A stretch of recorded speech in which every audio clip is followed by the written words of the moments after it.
ሰላም ጤና ይስጥልን አድማጭ ተመልካቾቻችን ሐምሌ 21 2018 ዓ.ም ላይ እንገኛለን። በዚህ ሰዓት የተለያዩ መረጃዎችን ወደ እናንተ አደርሳለሁ። በተለያዩ አካባቢዎች ያለውን አሁናዊ ሁኔታ በተመለከተ ወታደራዊ መረጃዎችን፣ ዝርዝር የግንባር መረጃዎችን እንዲሁም ደግሞ ፖለቲካዊና ዲፕሎማሲያዊ ቀጠናዊ መረጃዎችን በዚህ ሰዓት ወደ እናንተ አደርሳለሁ። እስከ መጨረሻው እየተከታተላችሁ አብራችሁ እንድትቆዩ ነው በአክብሮት የምጋብዛችሁ። ከተለያዩ አካባቢ የወጡ የ24 ሰዓት ሪፖርቶችን እየተከታተላችሁ ሀሳብ አስተያየት ቢኖራችሁ ጥቆማ ዜና@gmail.com ላይ ልታደርሱ ትችላላችሁ። በአማራ ክልል በተለይ በምስራቅ አማራ ቀጠና በሰሜን ወሎ፣ ደቡብ ወሎ፣ ምዕራብ ወሎ ቀጠናዎች የሰራዊቱ ከምሽጎቹና እንዲሁም ደግሞ ከግዳጅ ቀጠና መውጣቱን ተከትሎ የአማራ ብልጽግና ስብሰባ ተቀምጦ ነበር። ትላንትና አመሻሹን ተለዋጭ መመሪያ ተሰጥቷል። ብልጽግና ይፈርሳል፣ ካልሆነም ደግሞ አደጋ ይገጥመዋል በሚል የየአካባቢ የብልጽግና ባለስልጣናት ተማጽኖ እያቀረቡ ነው የሚገኙት። ከዚህ ጋር በተያያዘ ትላንትና አመሻሹን የአማራ ብልጽግና ባለስልጣናት ከመከላከያ አዛዦች ጋር የነበራቸው ስብሰባና የተሰጠው አቅጣጫ ምንድን ነው የሚለውና የብልጽግናን መፍረስ ለመጨረሻ ጊዜ ስጋት ውስጥ የጣለው ጉዳይ በተመለከተ ዝርዝር መረጃዎችን አደርሳችኋለሁ። ይህ በእንዲህ እንዳለ በተለይ በራያ ቀጠና ያለውን አሁን ሁኔታ በተመለከተም ዝርዝር መረጃዎችን ይዣለሁ፣ ወደ እናንተ ይደርሳል። በሌሎቹ የሀገራችን አካባቢዎች ያለው ሁኔታን በተመለከተ እንደዚሁ ደግሞ ከህወሓት ማዕከላዊ የፖለቲካና ወታደራዊ ስምሪት አንጻር ያሉ መረጃዎችን ይዣለሁ። በምዕራብ ኢትዮጵያ ያለውን አጠቃላይ ወታደራዊ ሁኔታ በተመለከተም ወደ አሶሳ ግንባር የሚወስዱ መረጃዎች አሉ። ሌላ የሰብአዊ እና እንዲሁም ደግሞ ከዚህ ጋር በተያያዘ የጦር ወንጀሎችን የሚያሳዩ መረጃዎችን ይዣለሁ። የሶስት ወራት ህፃናት በእስር ቤት መሞታቸውን የሚገልጹ መረጃዎች አሉ። እንግዲህ እንዲህ አይነት መረጃዎች በኢትዮጵያ ውስጥ በአማራ ላይ ከሚፈጸሙ ግፍና ሰቆቃዎች ማሳያዎቹ ናቸው። በወለጋ የሶስት ወራት ህፃናት በእስር ቤት ውስጥ ህይወታቸው አልፏል የሚለው መረጃ በዚህ ሰዓት ከምትሰሟቸው መረጃዎች መካከል ተካተዋል። እስከ መጨረሻው አብራችሁ እንድትቆዩ ነው በአክብሮት የምጋብዛችሁ። በትላንትናው ዕለት በአርሲ ምስራቅ አርሲ ቀጠና የተፈጸመውን ጭፍጨፋ በተመለከተ ኢሰመጉ ያወጣውን ሪፖርት ብዙዎቻችሁ አይታችኋል። ባለፈው ጠቅላይ ሚኒስትሩ 11 ሰዎች ብቻ ናቸው በዚህ ቀጠና የሞቱት ምርጫ ለማደናቀፍ በሚል የመጨረሻዎቹን ቁጥሮች ቢያወጡም እውነታው ግን በ450 በላይ ሰዎች የተገደሉበት፣ በርካታ ሰዎች የተፈናቀሉበት፣ በርካታ አብያተ ክርስቲያናት የወደሙበትና የተዘጉበት ሃይማኖታዊ ቅርጽ ያለው ጭፍጨፋ መፈጸሙን የኢትዮጵያ ሀገር በቀል ድርጅት የሆነው ኢሰመጉ በሪፖርቱ በ158ኛ ልዩ ሪፖርቱ አረጋግጧል። ከዚህ ጋር በተያያዘ እንግዲህ ኢሰመጉና ሌሎች ድርጅቶችም የሶስት ወር ህፃናት በእስር ቤት ውስጥ ህይወታቸው አልፏል የሚለውን ጨምሮ በወለጋ ቀጠናም እንደዚሁ መረጃዎችን ብታሰባስቡና ያለውን አጠቃላይ ገሃድ ለዓለም ብታጋልጡ መልካም ይሆናል። በዚህ በኩል በርካታ የሚተባበሯችሁ አሉ። ወደ መረጃዎቹ ነው የሚሄደው። ወደ መረጃዎች ሲሄድ የምክክር ኮሚሽኑን በተመለከተ ከደረሱኝ መረጃዎች መካከልና ከዚህ ጋር በተያያዘ ብልጽግና ያስቀመጠውን አቅጣጫ የተመለከቱ አዳዲስ መረጃዎች ወጥተዋል። እነሱን በማስቀደም ወደ ዝርዝር መረጃዎች ይሄዳለሁ። እስከ መጨረሻው አብራችሁን ቆዩ። በአዲስ አበባ ጉዳይ ብዙሃኑ የጋራ መድናችን ናት የሚል አቋም ቢይዝም የኦህዴድ ብልጽግና ተወካዮች አሁንም ይህንን ጉዳይ አንስተው እየበጠበጡ እንደሆነ ታውቋል። በባንዲራ ጉዳይ ባንዲራ ላይ ያለው አርማ ልዩነቱ አሁንም እያከራከረ እንደሆነ ታውቋል። ወሰንን በተመለከተ በሚዲያ ከሚቀርቡት እና ከሚታወቁት የአዲስ አበባና የድሬዳዋ ጉዳይ ባሻገር በምክክር ኮሚሽኑ የኦሮሞና የሶማሌ ተወካዮች በተለያዩ ቦረናና ባሌ ቀጠናዎችን ጨምሮ አወዛጋቢ በሆኑ የሁለቱ ክልሎች አካባቢዎች ከፍተኛ ፍጥጫ ውስጥ መግባታቸው ታውቋል። ከዚህ ጋር በተያያዘ የኦሮሚያ ክልል ከሁሉም የኢትዮጵያ ክልሎች ከትግራይ ክልል ውጭ ባሉት አካባቢዎች ተመሳሳይ ፍላጎቶች ሲኖሩት ከሶማሌ ጋር ያለው ግን የፍጥጫው ከፍ ያለ እንደሆነ ተሳታፊዎች መረጃ አድርሰዋል። አማራ በኩል ያለው አጠቃላይ ሁኔታ እዚህ ግባ የሚባል አጀንዳ የቀረበበት ተሳትፎም የቀዘቀዘ ቢሆንም የወልቃይት ጉዳይ ከመነሳቱ ውጭ የቤኒሻንጉል፣ የራያ፣ የደራ፣ የአዲስ አበባ ጉዳይ ላይም ብርቱ ፉክክሮች ወይም ደግሞ ብርቱ ለማሳመን የተደረጉ ጥረቶችና ክርክሮች ብዙ አልታዩም ተብሏል።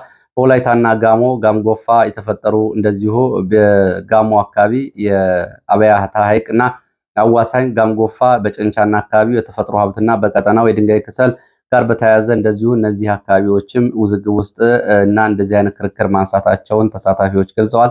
ወላይታና ሲዳማ በብላቴ ከፍተኛ የእርሻ ባለቤትነት ጉዳይ ጭቅጭቅ ውስጥ ስለመግባታቸው ይህንን ለማስቀረት የፌዴራሊዝም አወቃቀርና ብሔርና ቋንቋን መሰረት ያደረገው የሀገሪቱ አስተዳደር ይቀየር የሚለውን ጉዳይ ግን ብዙዎቹ እንዳልደገፉትና የብሔርና የቋንቋ ፌዴራሊዝሙ እንዲቀጥል ፍላጎቶች እንዳሉ መረጃዎች ገልጸዋል። በዚህ ደረጃ እንግዲህ በቋሚነት ብዙዎቹ ክልሎችና ከተማ አስተዳደሮች መሬት፣ ገቢ፣ ማዕድን፣ ኢንቨስትመንት እና ከሹመት ከምደባና ከጉቦና ከዝምድና ጋር የተያያዙ ጉዳዮችን አሁንም በዚህ ምክክር ኮሚሽን አቅርበው አቅጣጫ እንዲይዙላቸው የሚፈልጉ ካድሬዎችና የካድሬ ተወካዮች መኖራቸውን የገለጹት የመረጃ ምንጮች በአዲስ አበባ ከ80 እስከ 90 በመቶ አመራርና ዋና ባለሙያ ከኦሮሚያ መደረጉ ለኔትወርክና ለዚህ በተለይ አዲስ አበባ ላይ ላለው አጠቃላይ ሁኔታ ጉዳዩን እያዘነበለና ተጋላጭ አድርጎታል ብለዋል። አዲስ አበባን ወክለው በተለያየ መንገድ እንዲገቡ የተደረጉት የአዲስ አበባ ተወላጆች ሳይሆኑ በአዲስ አበባ ከተማ በእነ አዳነች ኮታ የኦህዴድ በተወካዮች እንዲሁም ደግሞ ከኦህዴድ ብልጽግናም በዚህ መንገድ እንዲገቡ መደረጋቸው የአዲስ አበባን ጉዳይ ሚዛኑን እየሳተ ክርክር ውስጥ እንዲገባ አድርጎታል ብለዋል። በአፋርና ታዳጊ ክልሎች ላይ የኦህዴድ የጸጥታ ሰዎች እጃቸው ረጅም መሆኑና ከአዳራሽ ውጭ ሰዎችን በሀሳብ እየጠመዘዙ ለማስገባት የሚደረጉ የሻይ ቡና የጎንዮሽ ምልከታዎች መኖራቸው ተገልጿል። ከዚህ ጋር በተያያዘ እንግዲህ አገሪቱ የምትወጣበትን ችግር ለመቅረፍ በተለይ ከታጠቁ ኃይሎች ጋር ድርድርና ብሔራዊ እርቅ አድርጎ ጦርነት እና ስጋት ቢወገድ የሚል ጉዳይ ቢነሳም በውይይት ተሳትፎ ውስጥ ከ54 በመቶ እንደየሁኔታው እስከ 64 በመቶ ተሳታፊነትን የሸፈኑት የብልጽግና ተወካዮች በዚህ ውስጥ እንግዲህ ከተሳታፊዎቹ እስከ 64 በመቶ የብልጽግና ተወካዮች ናቸው። ሌሎቹም በቀጥታና በተዘዋዋሪ ያው ናቸው። እነዚህ ይህንን ውድቅ አድርገዋል። ጽንፈኛ፣ አክራሪ በሚል ምላሽ ሊሰጡ ፈቃደኛ አይደሉም። አሸባሪን፣ ጽንፈኛን እንዲሁም ደግሞ ጠባብ ቡድኖችን እንመታለን በሚል እንጂ ይህን ወደ ድርድር እንዲመጣ ፍላጎት አላሳዩም። ይሄ አጀንዳ እንዲዘጋ የሚያደርጉት የብልጽግና ተሳታፊዎች ናቸው ብለዋል። ከዚህ ጋር በተያያዘ ዋዜማም ዘገባ አውጥቷል። ሀገራዊ ምክክር ጉባኤው በ13ኛ ቀን ውሎ ከ250 ተመካካሪዎች ስልታዊ ቡድን ደረጃ ምክክር አስጀምሯል በሚል ዋዜማ ባወጣው ዘገባ የምክክር ኮሚሽኑ ከተያዘለት ጊዜ 3 ቀናት ሊዘገይ ይችላል ተብሏል። ምክንያቱም ባለፈው ለ3 ቀናት ተቋርጦ ስለነበር። በጉባኤው የረፍት ቀናት ሐምሌ 19 ብልጽግና ፓርቲ በምክክሩ እየተሳተፉ ያሉ አባላቶቹን ለብቻ ስብሰባ ጠርቶ እንደነበርና ማስጠንቀቂያ እንዲሁም ደግሞ አቋሞችን እንዲይዙ አድርጓል ብሏል ዋዜማ። በዚህ መሰረት በሁለቱ ከተሞች ላይ ድሬዳዋና አዲስ አበባን በተመለከተ የፌዴራል አካል እንዲሆኑ የብልጽግና አባላት አቅጣጫ ተሰጥቷቸዋል። አዲስ አበባ የኦሮሚያ አካል ትሁን የሚለው አማራጭ የደገፉ የብልጽግና አመራሮች ወቀሳና ማስጠንቀቂያ ተሰጥቷቸዋል የሚል ዘገባ ይዞ ወጥቷል ዋዜማ። ማን ሊያስጠነቅቃቸው ይችላል? ይሄኛው ትንሽ እንግዲህ ያው አጠራጣሪ ዘገባ ነው የሚሆነው። ምክንያቱም ይህን እንዲደግፉ የኦህዴድ ሰዎች ናቸው ዋና ዋናዎቹ። የሚያስጠነቅቃቸው ማን ይሆናል? አብረን የምናየው ይሆናል። ሰንደቅ ዓላማን በተመለከተ የመደብ ቀለማት ለድርድር እንደማይቀርቡ አረንጓዴ፣ ቢጫና ቀዩ ለድርድር የማይቀርብ ሆኖ እንደዚሁ አቅጣጫ ሰጥቷል ብልጽግና ተብሏል። በላዩ ላይ ስላለው አርማና ሌሎች ስለሚኖሩ ጉዳዮች ግን ክርክሮቹና አቅጣጫዎቹ አልተቋጩም ተብሏል። ብልጽግና ፓርቲ ሌላው አቅጣጫ የሰጠበት የሀገሪቱ የመንግስት አስተዳደር ስርዓት ፕሬዝዳንታዊ እንዲሆን ብልጽግና ለተሳታፊዎቹ አቅጣጫ ሰጥቷል ተብሏል።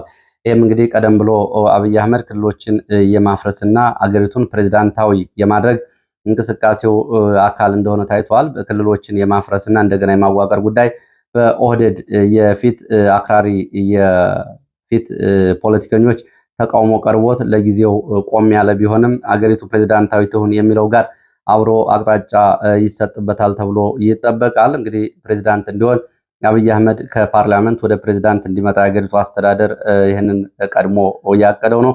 በፓርላማው እና በፓርቲ አባላት ዘንድ ልዩነት ቢኖርም ፓርቲው ከፍተኛ አመራሮች የማንነትና የአስተዳደር መዋቅር ጥያቄዎች በምክክሩ መነሳታቸውን እንደሚደግፉ ተገልጿል።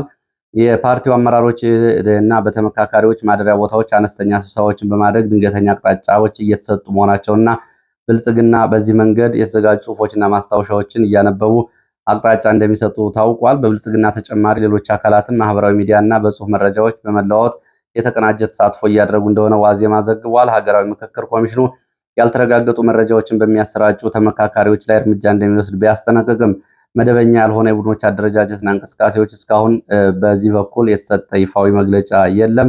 ወደ ሌሎች መረጃዎች ሲሄድ ደግሞ በወለጋ ኪረም ወረዳ በእስር ቤት ውስጥ ከ400 በላይ የአማራ ተወላጆች ታስረው ይገኛሉ። አረጋውያን፣ ካህናት፣ እናቶች፣ ህፃናትን ጨምሮ ላለፉት 3 ዓመታት በዚህ በኪረሙ ወረዳ እስር ላይ ይገኛሉ። ከነዚህ ውስጥ እንግዲህ በእስር ቤት ውስጥ ከተገላገሉ 5 እናቶች መካከል በከፍተኛ የምግብ የሕክምና የአልሚ ምግብ እጥረትና በንጽህና እጦት 3 ህጻናት ህይወታቸው አልፏል ተብሏል። 3 ወራትን በእስር ቤት ከቆዩ በኋላ በእስር ቤት ውስጥ የተወለዱት ህጻናት ህይወታቸው አልፏል። ይህ እጅግ አሳዛኝ መረጃ ነው። አጥቢ እናቶችና ህጻናት በአስቸጋሪ አያያዝና በተመጣጠነ ምግብ በሕክምና እጦት ምክንያት እናቶችን በሞት አፋፍ ላይ መሆናቸውን መረጃውን ያደረሱ የመረጃ ምንጮች ገልጸዋል። በሰብአዊ መብትና ዓለም አቀፍ ተቋማትም ወደ ምስራቅ ወለጋ ኪረሙ ወረዳ በመሄድ እነዚህን ታሳሪዎች ሁኔታ እንዲጎበኙና እንዲከታተሉ ጥሪ ቀርቧል። በሌላ በኩል በንጹሐን ወጣቶች በሚሊሻ ተይዘው ከታሰሩ በኋላ የኦነግ ሸኔ ጋር ግንኙነት አላችሁ በሚል በአሰቃቂ ሁኔታ መገደላቸውን መረጃዎች ጠቁመዋል። በ3 እስር ቤቶች የቀያይሯቸው ከቆዩ በኋላ ወጣቶቹን ከእስር ቤት ተወስደው እጃቸው ወደ ኋላ ታስሮ በሌሊት በጭካኔ በተሞላበት መንገድ ተገድለው ተገኝተዋል። አስክሬናቸው በአንጭሬ ወረዳ ቢሎ አባይ ተብሎ በሚጠራ አካባቢ ወድቆ መገኘቱ ታውቋል። ይሄ በተለይ በኦሮሞ ሚዲያዎች መነጋገሪያ ከሆኑ ዜናዎች መካከል አንዱ ነው። ይሄ ግልጽ የሆነ የጦር ወንጀል ነው። በእስር ቤት የሚገኙ እስረኞችን ከእስር ቤት አውጥቶ በአሰቃቂ ሁኔታ ገድሎ መንገድ ላይ ተጥለዋል ነው የተባለው። ይህ እንግዲህ በአማራ ክልልና በኦሮሚያ ክልል ከሚፈጸሙ የጦር ወንጀሎች እና ኢሰብአዊ ድርጊቶች ማሳያ ነው። ወደ ሌሎች መረጃዎች ሲሄድ ደግሞ የህወሓት ሳምንታዊ ወይም ደግሞ ሰሞነኛ መግለጫውን አውጥቷል። ህወሓት ባወጣው መግለጫ ላይ ብልጽግና የፕሪቶሪያ ስምምነት በኋላ የትግራይን ህዝብ የትግል መንፈስ ለማዳከም ትኩረቱን ለማሳሳትና አደረጃጀቶችን ለማፍረስ ሰፊ ዘመቻ እያካሄደብኝ ነው ሲል ከሷል። የብልጽግና አስተዳደር የትግራይ ህዝብ የትግል እንቅስቃሴ ለመጨቆንና ለማንበርከክ ከናይጄሪያ የቢያፍራ ታሪክ ተሞክሮ ለመውሰድ እየሞከረ ነው ሲል ህወሓት በመግለጫው ከሷል። እየተካሄደ ያለውን ሀገራዊ ምክክርና የብልጽግና ካድሬዎች የተሰበሰቡበትን የስልጣን ዕድሜ ለማራዘም ግለሰባዊ አምባገነትን ለማጠናከር ያለመ ሲል ተችቶታል። ምክክር ኮሚሽኑን የትግራይ ህዝብ በምንም አይነት ሴራ እንደማይንበረከክ እንደማይሸነፍ ገልጾ ህልውናውን የራስን ዕድል በራስ የመወሰን መብቱ የሚረጋገጠው በብልጽግና ስርዓት መቃብር ላይ እንደሆነ አሳስቧል። የህልውና ስጋት ከተደቀነባቸው ሌሎች ህዝቦች ጋር በመቀናጀት ትግሉ ወደሚቀጥለው አቅጣጫ ለመውሰድ እንቅስቃሴ እያደረገ እንደሆነም በመግለጫው አሳይቷል። የትግራይ ህዝብ ለዘመናት የገጠሙ ፈተናዎችን ያለፈው በትግል መንፈስና በዓላማውና በድርጅታዊ ጥንካሬው ነው ያለው ህወሓት እነዚህን እሴቶች የማዳከም ሙከራዎች እየተደረጉ እንደሆነ ከሷል። ህወሓት የትግራይን ህዝብ ጊዜያዊ አስተዳደር ከተለያዩ የህብረተሰብ ክፍሎች ጋር ውይይቶችን ማድረጉንና በእነዚህ መድረኮች ህዝቡ የተያዘውን የትግል መስመር የድርጅቱን በአንድ ህሊና እና በአንድ ልብ እየደገፈ መሆኑና ተመሳሳይ አቋም መያዙን በመግለጫው አሳውቋል። እንግዲህ የህወሓት መግለጫ ነው። በራያ ቀጠና ደግሞ በራያ አላማጣ ከተማ በሚገኙ ወጣቶች ላይ ከፍተኛ ድብደባ እየተፈጸመ እንደሆነ ከአካባቢ የወጡ መረጃዎች ገልጸዋል። በትላንትናው ቀን ብቻ 4 ወጣቶች ጭንቅላታቸው በህወሓት ታጣቂዎች ተፈንክቶ ወደ ሆስፒታል ተወስደዋል። በተጨማሪም ጀነራል ዮሐንስ ወልደ ጊዮርጊስ፣ ጆን መድድ በጠሩ ስብሰባ ላይ ያልተገኙም እየተባሉ የአላማጣ ነዋሪዎች ወደ ወታደራዊ ካምፕ ተወስደው ታስረዋል። አማራንን እያላችሁ ነው እዚህ የተቀመጣችሁት በሚል ማለት ነው። የህወሓት ታጣቂዎች የደንብ ልብስ ወይም ደግሞ ዩኒፎርም በመልበስ በሌሊት ቤት ለቤት እየገቡ ሞባይል፣ ገንዘብ፣ ንግድ እቃዎችን እንደዘረፉ ታውቋል። በከተማ በተለያዩ አካባቢዎች ነው የዘረፋ የተፈጸመው። አማራንን ብለው ይንቀሳቀሳሉ የተባሉ ወጣቶች ላይ ስቃይ እየተደረሰባቸው እንደሆነ መረጃዎች ገልጸዋል። ነዋሪዎቹ የገጠማቸውን ስጋት ምክንያት በማድረግ ካለማጣ ወደ ቆቦ ለመሸሽ ያደረጉት ጥረትም አልተሳካም ተብሏል። ታጣቂዎቹ የህወሓት ታጣቂዎች በዋጃና በጥሙጋ ባስቀመጧቸው ኬላዎች አማካኝነት ማንኛውም ሰው ካለማጣ ከተማ እንዳይወጣ ሙሉ በሙሉ እገዳ መጣላቸው ተሰምቷል። ይህ በእንዲህ እንዳለ በቀጠናው ያለው ወታደራዊ እንቅስቃሴና ስምሪትን በተመለከተ ደግሞ ከትግራይ ክልል የተለያዩ አካባቢዎች ተጨማሪ ከማሰልጠኛ ጣቢያዎች ተጨማሪ በርካታ የህወሓት ታጣቂዎች በማሰልጠኛ ወጥተው ወደ ግንባር ገብተዋል። አርሚ 24፣ አርሚ 43፣ አርሚ 44 ትላንትና እንዲቀላቀሉ ተደርጓል። የህወሓት ከፍተኛ ወታደራዊ አዛዥ ጆን መድድ ወይም ደግሞ ጀነራል ዮሐንስ ወልደ ጊዮርጊስ በራያ ዋጃ ጥሙጋ አካባቢ ያሉ ወታደራዊ ካምፖችና ምሽግ ውስጥ የሚገኙ ታጣቂዎችን ጎብኝቷል። በ14 ተሽከርካሪዎች ታጅቦ ነው ይህንን እያደረገው። እነዚህ ኃይሎች ወደ አዲስ ቅኝ፣ ሰሌን ውሃ፣ ድንጋይ ቀበሌና ትግሬ መንደር የተንቀሳቀሱ ሲሆን ዋና ዓላማቸው በራያ ቆቦ የሚገኘውን ጮቢበር ተብሎ የሚጠራው ወታደራዊ ካምፕን የማጥቃት እንደሆነ ተገልጿል። ይህን በአካባቢ ያለውን ውጥረት ወደ ከፍተኛ ደረጃ አሸጋግሮታል። ጌደሩ ተብሎ ከሚጠራ አካባቢ ወደ ጮቢበር ተከታታይ የሞርተር ድብደባዎችን መፈጸማቸውን ዘግይተው የወጡ መረጃዎች ገልጸዋል። ከጮቢበር በኩልም እንደዚሁ ያጸፋ ምላሽ ተሰጥቷል። ከ14 በላይ ተሽከርካሪዎች የጫኑ ታጣቂዎች ወደ ዋጃና አካባቢው እንዲገቡ ተደርገዋል። እነዚህ ተጨማሪ ናቸው። በዚህ ቀጠና እንደዚሁ ወደ ራያ ዘቦ፣ ራያ መንድፋራና አካባቢው ደግሞ ተጨማሪ መድፎች እንዲገቡ መደረጉን ከቆቦ አቅጣጫ የወጡ መረጃዎች ይገልጻሉ።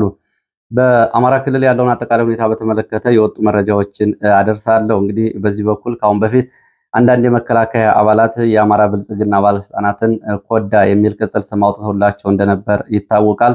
ይህንን ያሏቸው ለምንድን ነው? መከላከያ አካባቢዎቹን ለቆ ሲወጣ የብልጽግና ባለስልጣናት አብረው ተከትለው ይወጣሉ። መከላከያ ሲገባ አብረው ይገባሉ። ከመከላከያ ተሽከርካሪዎች ላይ አይጠፉም። ወታደሮቹ ይህንን ያሉት የወታደሮቹ የውሃ መጠጫ ወይ ደግሞ ለውጊያ አገልግሎት የሚውል ኮዳ ከወገባቸው ላይ አይጠፋም ወታደሮቹ እና ልክ እንደ ኮዳ ከተንጠልጥለው ከወዲያ ወዲህ የሚሉ ብልጽግና ባለስልጣናት በሚል ነው ይህን ስም ያወጡላቸው። አሁንም ሁኔታው ወደዛ እየሄደ ይመስላል። የመከላከያ ሰራዊቱ በሰሜን ወሎ ዳውንት፣ በደቡብ ወሎ ደላንታ፣ መቅደላ፣ ወግዲ በሚገኙ የተለያዩ ወረዳዎችና ከተሞች እንደ ፀሐይ መውጫ፣ ተረፌ፣ ደብረ ዘይት፣ ኮሬብ፣ ማሻ የነበሩ ካምፖችን ለቆ መውጣቱና መንቀሳቀሱ ይታወቃል። ሰራዊቱ መውጣቱን ተከትሎ የአካባቢ የብልጽግና ባለስልጣናት ከፍተኛ ስጋትና ጭንቀት ውስጥ መግባታቸውን እና ለክልሉ ከፍተኛ አመራሮች ትላንትና አመሻሹን ማመልከታቸውን የወጡ መረጃዎች ገልጸዋል። የተማጽኖም አቅርበዋል። ሰራዊቱ የሚወጣ ከሆነ የቀረው ሚሊሻና ፖሊስ አድማ ብተና ወደ ፋኖ ሊቀላቀል ይችላል የሚል ሪፖርት አቅርበዋል። ፋኖ ከተሞቹን መልሶ ከተቆጣጠረ ደግሞ የመዋቅር መፍረስና ከፍተኛ ጉዳት ይደርስብናል ብለዋል። ኃላፊነታችንና ስልጣናችን ተረከቡን የሚል ተማጽኖ ነው ያቀረቡት ትላንትና አመሻሹን። ይህንን ተከትሎ በሰሜን ወሎ መቄት የነበረው ሰራዊት እቃውን ጨርሶ እቃውን ሸክፎ ወደ ራያ ግንባር ሊንቀሳቀስ ሲል የክልሉ ከፍተኛ ባለስልጣን አቶ ፍስሐ ደሳለኝ ከአካባቢው አመራሮች ጋር ከተወያዩ በኋላ ከመከላከያ አዛዦችን በመለመን ቀሪው ሰራዊት ባለበት እንዲቆይ አስደርገው የብልጽግና ባለስልጣናትን ከመሰደድ አትርፈዋል። ለአንድ ቀን በመቅደላ ወረዳ የሚገኙ የብልጽግና ባለስልጣናትም ስልጣናችን ተረከቡን ማለታቸውን ተከትሎ ኮሬብና አካባቢው ደብረ ዘይት የወጣው ኃይል ባለበት እንዲቆይ ማሻ እንዲሁም ደግሞ ተጨማሪ ኃይል ከጊምባ እንዲወጣላቸውና ይህንን ቦታ ስትራቴጂክ መሆኑን በመማፀን ለትላንትናው ሰራዊቱን እንቅስቃሴ እና ተጨማሪ ኃይል እንዲገባላቸው አድርገዋል። የአማራ ብልጽግና አመራሮች አመሻሹን ስብሰባ ከዚህ ጋር በተያያዘ መቀመጣቸውን የገለጹት የመረጃ ምንጮች ከመከላከያ አዛዦች ጋር መከላከያ አዛዦችን የተማጸኑ ቢሆንም የመከላከያ አዛዦቹ እኛ በሚሰጠን ግዳጅ እንሄዳለን እንጂ የእናንተ በምጠይቁት መንገድ አንቆይም የሚል ምላሽ ሰጥተዋቸዋል። ይሄ አቋም ለአማራ ብልጽግና አደረጃጀት መዋቅር ከፍተኛ ድንጋጤ የፈጠረና የመጨረሻ ስጋት ሆኖ ቀርቧል። በየአካባቢው የራሳችሁን ኃይል አጠናክሩ የሚል አቅጣጫ ነው እየተሰጠው። እንግዲህ በሰሜን ወሎ፣ ደቡብ ወሎ እና ምዕራብ ወረዳዎች ያለው አጠቃላይ ሁኔታ ይህንን ይመስላል። ከግዳጅ ቀጠናዎች የሚወጡ የመከላከያ የፖሊስ አድማ ብተና አባላትን በተመለከተ የሁለት ቀናት መረጃ በሸዋ ደራ፣ ይፋት፣ መንዝ ቀጠናዎች 8 የሚሆኑ ወታደሮች ከግዳጅ ቀጠናቸው መውጣት ፋኖን መቀላቀላቸው ታውቋል። የውስጥ ክትትልና ጫና እንዳለባቸው ገልጸዋል። ፋኖን የተቀላቀሉ የሰራዊቱ አባላት በተለይ የአማራ ተወላጅ አባላት ማህበራዊ ሚዲያዎችን እንዳይከታተሉ፣ ሞባይሎቻቸውን እንዳይጠቀሙ ጥብቅ ገደብና ክትትል እየተደረገባቸው እንደሆነ ገልጸዋል። ደጀን ጦር ተብሎ የሚጠራው የሚሊሻ አድማ ብተናም ካምፖች ውስጥ ከሚገኘው ደብረ ብርሃን ዩኒቨርሲቲ ከካምፕ ጥቂት የሚባሉ የፖሊስና የአድማ ብተና የሚሊሻ አባላት ወጥተው ጠፍተዋል። ይህን ተከትሎ ሌሎች እንዳይወጡ ጥበቃና ጥብቅ ትዕዛዝ ተሰጥቷል። በምዕራብ ወሎ ጊምባ ከሚገኝ ጊዜያዊ የደጀን ጦር ማሰልጠኛ ከመቅደላ ወረዳ የመጡ ፖሊሶችን ጨምሮ 15 የሚጠጉ የሚሊሻና የፖሊስ አባላት ከግዳጅ ቀጠና ወጥተው ከስልጠና ጣቢያ ወጥተው ጠፍተዋል። በሰሜን ወሎ ቆቦ እና ዳውንት መከላከያው ለቆ ከወጣባቸው አካባቢዎች ሚሊሻዎች ለፋኖች ሰጥተዋል። ወደ ጎጃም ስንሄድ ደብረ ወርቅ፣ መርጦ ለማርያም በግዳጅ ላይ ከነበሩ የአድማ ብተና አባላት መካከል 12 የሚሆኑት ከነሙሉ ትጥቃቸው ትላንትና ወዲያ ወደ ፋኖ ተቀላቅለዋል። በጎንደር አለፋ እና ጠዳ አካባቢ ደጀን ጦር ተብለው ከተሰበሰቡት ሚሊሻዎችና አድማ ብተና እና የፖሊስ አባላት መካከል ቁጥራቸው ያልታወቁ ወደ ከግዳጅ ቀጠና ወይም ከስልጠና ካምፕ ጠፍተዋል። በዚህም የቡድን መሳሪያ ጭምር የያዙ የአድማ ብተና አባላት ይገኙበታል ተብሏል። ወደ ምዕራብ ኢትዮጵያ የሚወስድን መረጃ አስከትላለሁ። በምዕራብ ኢትዮጵያ ያለውን አጠቃላይ ሁኔታ በተመለከተ የቅጥረኞች ወታደሮችን ሁኔታ በተመለከተ ከኒጀር፣ ከቻድ፣ ከሊቢያ፣ ከኢትዮጵያ፣ ከደቡብ ሱዳን፣ ከኮሎምቢያ፣ ከዩክሬን የተመለመሉ ቅጥረኛ ወታደሮች በሊቢያ እና ቻድ አውሮፕላኖች በደቡብ ሱዳን በየብስ በኩል ወደ አካባቢው እየገቡ እንደሆነ መረጃዎች ገልጸዋል። እነዚህ ቅጥረኛ ወታደሮች ክፍያ የሚፈጸምላቸው በአረብ ኤሚሬትስ እንደሆነ የገለጹት የመረጃ ምንጮች በቅርቡ በዳርፉርና ኮርዶፋን ሽንፋት የገጠመው የፈጥኖ ደራሽ ኃይሉ በኢትዮጵያ ቤንሻንጉል በኩል ወደ ኩርሙክ ባሉት አካባቢዎች የድሮን የእግረኛ ቴክኒካዊ ተሽከርካሪዎችን በመጠቀም የሞተር ብስክሌቶችና የጦር መሳሪያዎችን እያዘጋጀና እያደራጀ እንደሆነ መረጃዎች ገልጸዋል። ይህ ዘመቻ ከምስራቅ አቅጣጫ መጠነ ሰፊ ማጥቃት በመክፈት ኩርሙክን፣ ጥቁር አባይ ግዛትን፣ ደማዚን ጨምሮ ደቡብ ምስራቅ ሱዳንን መልሶ ለመቆጣጠር ያለመ ዝግጅት እንደሆነ መረጃ ምንጮቹ ገልጸዋል። ይህ በእንዲህ እንዳለ የቤንሻንጉል ክልል ፖሊስ ኮሚሽን በኩል ዝግጅት እየተደረገ መሆኑም ታውቋል። ፖሊስና የደጀን ኃይል ተብሎ የተደራጀው ኃይል ወደ ጠረፍ ወረዳዎች ሸርቆሌ እና ኩርሙክ አዋሳኞች እንዲንቀሳቀስ ትዕዛዝ ተሰጥቷል ተብሏል። ይሄ ከባለፈው ከነበረው ትዕዛዝ ተጨማሪ ነው። በአካባቢ ባለው ከፍተኛ ውጥረትና በተፈጸሙ የድሮን ጥቃቶች ምክንያት በኢትዮጵያ ወርቅ የሚያመርቱ የውጭ ኩባንያዎች ሰራተኞቻቸውን ከአካባቢው አስወጥተዋል። በትራንስፖርት እንቅስቃሴና እንቅፋት ከመፈጠሩ ባሻገር በአካባቢው የስልክና የቴሌኮሙኒኬሽን አገልግሎት ሙሉ በሙሉ መቋረጡን ነው መረጃዎች የገለጹት። በዚህ በቴሌኮሙኒኬሽን አገልግሎት በመቋረጡ ምክንያት በአካባቢ ያለው ወቅታዊ ሁኔታ ለመከታተል አልተቻለም ተብሏል። እንግዲህ ኩርሙክ የኢትዮጵያ አካባቢዎችና የአሶሳ የኢትዮጵያና ሱዳን ጠረፍ አካባቢዎች የቴሌኮሙኒኬሽንና የስልክ አገልግሎት ተቋርጧል ተብሏል። በዚሁ ወደ ሱዳን መረጃዎቻችን ስንሄድ የሱዳን መከላከያ ሰራዊት ከተባበሩት አረብ ኤሚሬቶች ጋር በመሆን ከተባበሩ ኃይሎች ጋር በመሆን በሰሜን ኮርዶፋን የሚገኙ ስትራቴጂካዊ ቦታዎችን ሲያላ እና ጃብራ ተብሎ የሚጠሩ ተጨማሪ ቦታዎችን ወደ ካርቱም ከሚያያይዘው ዋና መስመር ጋር ነፃ ማውጣቱን ዛሬ ገልጿል። የሱዳን የሉዓላዊ ምክር ቤት ሊቀመንበር ጀነራል አልፈታል ቡራን በዳርፉር ገዥ ማኒ አሪኮ እና ሚናዊ ሱዳን የሽልድ ኃይሎችን አዛዥ በቦታው ተገኝተው ነፃ ከወጡ አካባቢዎች ጎብኝተዋል። የጋራ ኃይሉ የፈጥኖ ደራሽ ኃይሉ 62 ተሽከርካሪዎች እና 54 የሚሆኑ መማረካቸውን 62 መውደማቸውንም የሱዳን ሚዲያዎች ገልጸዋል። በሰሜን ኮርዶፋን አብዛኛው የሱዳን የወርቅ ሀብት የሚገኝበት በመሆኑ አርኤስኤፍ ይህን አካባቢ መቆጣጠሩ ወደፊት በአርኤስኤፍ ወታደራዊና ሎጂስቲክ የፋይናንስ ምንጭ ላይ ከፍተኛ ተጽዕኖ ይኖረዋል ተብሏል። በሱዳን ወታደራዊ ሁኔታዎችን የሚከታተሉ ተንታኞች በዚህ ቀጠና ከሚወጣው ወርቅ 96 በመቶ ለአረብ ኤሚሬትስ የወርቁ በጥሬ እየተሰጠ ነው የጦር መሳሪያ ድጋፍ የምታደርገው። ይህንን አካባቢ የሱዳን ጦር የሚቆጣጠረው ከሆነ የወታደራዊ የኃይል ሚዛን ሊዛባ ይችላል ነው የተባለው። አርኤስኤፍ አዛዥ መሐመድ ሐምዳን ደጋሎ ደግሞ አዲስ ወታደራዊ ስምሪት ሰጥተዋል። በሰሜን ኮርዶፋን ከገጠማቸው ከፍተኛ ወታደራዊ ሽንፈት በኋላ የመስክ አዛዦች ወይም ደግሞ የግንባር አዛዦች ከማዕከል ትዕዛዝ ሳይጠብቁ በአካባቢያቸው የማጥቃት እርምጃዎችን ሙሉ በሙሉ እንዲወስዱ አዲስ ወታደራዊ ስምሪት ሰጥተዋል። ይህ እንግዲህ ያልተማከለ ወታደራዊ ትዕዛዝ አደጋ ይኖረዋል።